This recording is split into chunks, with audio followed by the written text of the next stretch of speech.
The first time the girl saw her mother's face was in a photograph on a tombstone. Her mother died giving birth to her, so every year, her birthday was also the anniversary of her mother's death. Before she died, her mother had prepared 18 gifts, asking her husband to give them to their daughter on each birthday.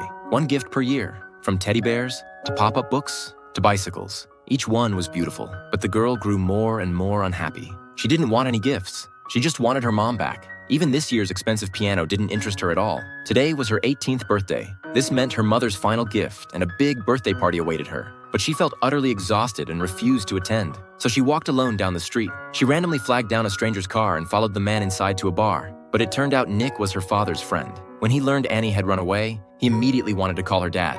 Annie quickly left the bar and fled to the roadside. She was accidentally hit by an oncoming car. Rain began pouring from the sky. A woman stepped out of the car. In her daze, Annie saw this woman looked exactly like her deceased mother. Annie stared at her in shock. The woman helped her into the car, planning to take her home first. When the car pulled up to the house, Annie was stunned. This was her own home. Walking inside, she found everything had completely changed. She saw the calendar on the wall read 2001. Annie realized she had traveled back in time. The woman before her was her deceased mother, and she herself hadn't been born yet. Fighting back her shock, she hid in the bathroom to calm herself down. She breathed in her mother's perfume, looked at her mother's jewelry.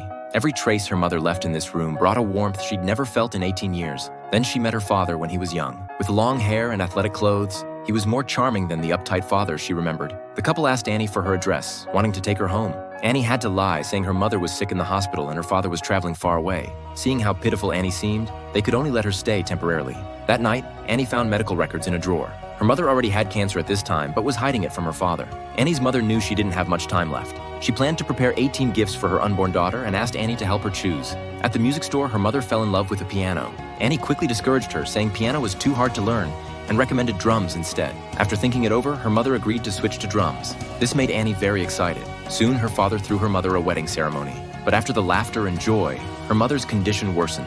She coughed constantly in the bathroom, blood staining her wedding dress red. She had reached her final moments, but the 18th gift still wasn't ready. Finally, her mother chose a deep blue dress. It symbolized her daughter growing into an elegant young woman. But Annie said this style would be out of fashion in 18 years. Your daughter won't like it. Her mother asked, "How do you know?" Perché sono tua figlia. Non è divertente. But she didn't realize the girl before her was her daughter from 18 years later. This touching film is called 18 Regale.